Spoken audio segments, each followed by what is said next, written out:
Վարորդական իրավունքի վկայական ստանալու քննությունների ընթացքը առավել թափանցիկ և օբյեկտիվ դարձնելու նպատակով, թեթև մարդատար տրանսպորտային միջոցները համալրվել են ժամանակակից տեսաձայնագրող սարքավորումներով։ Դրանք տեսաձայնագրում են ինչպես մեքենայի սրահը, այնպես էլ արտաքին միջավայրը։ Ներքին գործերի նախարարությունում պարբերաբար իրականացվում են տարբեր բարեփոխումներ։ Բարեփոխումների արդյունքում քննական մեքենաներում տեղադրված տեսախցիկները միաժամանակ ֆիքսում են ինչպես մեքենայի սրահը, այնպես էլ արտաքին միջավայրը։ Ավելի քան մեկ ամիս պահպանվող ձայնագրությունները պաշտպանում են բոլոր կողմերի շահերը։ Վարորդ թեկնածուի հմտությունները ստուգելու ընթացքում այն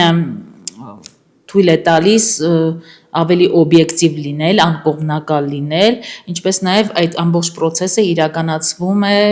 սահմանված չափորոշիչներով եւ իմ կարծիքով այն զերծ է որևէ կողմնակալ վերաբերմունքից։ Հայաստանի Հանրապետության ներքին գործերի նախարարության հաշվառման քննական, թույլտվությունների եւ լիցենզավորման վարչության Շիրակի մարզի հաշվառման քննական բաժնի պետ Արմանուշ Մովսեսյանի խոսքով բաժնի հաշվեկշռում ներկայում առկա է 3 քննական մեքենա, մեկը մեխանիկական, երկուսը ավտոմատ փոխանցման տուփով։ Տեսաձայնագրող սարքավորումները ոչ միայն հեշտացնում են քննության ընթացքի վերահսկողությունը, այլև բողոքարկման դեպքում հնարավորություն են տալիս ունենալ անհերքելի ապացույցներ։ Ավելի արդյունավետ է ոչ միայն քաղաքացիների, վարորդ թեկնածուների համար, ինչու՞ չէ նաև բաժնի աշխատակիցների համար, որովհետև բողոքարկման ընթացքում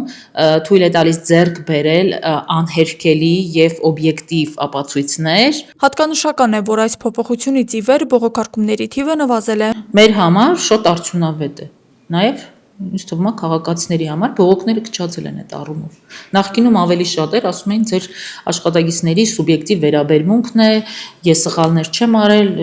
ապացուցել չէին կարող բնականաբար, բայց հիմա փառք Աստծո այդ հարցը կարգավորվել է։ Շիրակի մարզի հաշվառման քննական բաժնի գլխավոր մասնագետ Անուշ Ավանսարոյանը ընդգծում է, դեկտեմբերից գործող տեսաձայնագրումը դարձել է ծառայության որակի բարձրացման հերթական քայլը։ Եվ բամբասանքի, եւ ավելորդ ռիսկներից խուսափելու համար, եւ ավելորդ խոսակցություններից խուսափելու համար, եւ ավելի որակով ծառայություն մատուցելու համար շատ հարմար ու շատ դրական քայլ է դեպի առաջ։ Տեսախցիկների ներդրման դրական ազդեցությունը զգում են նաև քննություն հանձնողները։ Մեր նկարահանման պահին վարորդական վկայական ստացած քաղաքացին նշում է, վերահսկվող միջավայրը իրեն ավելի վստահ ու հանգիստ է դարձրել։ Դե ընթացքից ընդանուր առմամբ գոհ եմ, երրորդ անգամ ես քննություն կուտայի, երկու անգամ ստեղ եմ եղել, մի անգամ Երևան, էլի։ Այնքան լավ է, որ նախ ամեն ինչ հսկվի գը,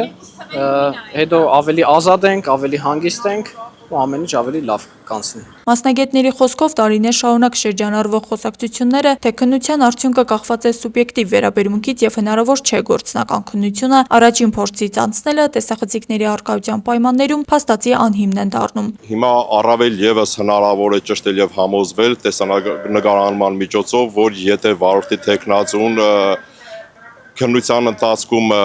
սխալներ չի կատարում, ուրեմն ստանում է դրական արդյունք։ Շիրակի մարզի հաշվառման քննական բաժնում վարորդական իրավունքի վկայական ստանալու գործընթացը շարունակվում է նույն ակտիվությամբ, այստեղ օրական անցկացվում է ավելի քան 100 տեսական քննություն, ինչպես նաև միջինը 50-ից 60 գործնական քննություն։ Գործնական քննությունների քանակը պայմանավորված է առկա քննական մեքենաների թվով, որոնք ի դեպ նախատեսվում են ավելացնել։ Հետագայում նաև կարող է համալրվեն մեր տրանսպորտային միջոցները D, E, C ենթակարգերի համար նախատեսված տրանսպորտային միջոցներով։ Արդեն իսկ այդ ուղղությամբ մեր նախարարը աշխատանքներ տանում է, ինքը եւ շատ հետեւողական է այդ ուղղությամբ։ Մեքենաների թվի ավելացումը թույլ կտա ոչ միայն բարձրացնել քննությունների անցկացման ծավալը, այլև կրճատել հերթերը, ինչն այսօր պայմանավորված է նաեւ Երևանից եւ այլ մարզերից Գյումրի ժամանող քաղաքացիների թվով։ Աստղիկ Խաչատրյան, Խանովանեսյան, այսօր։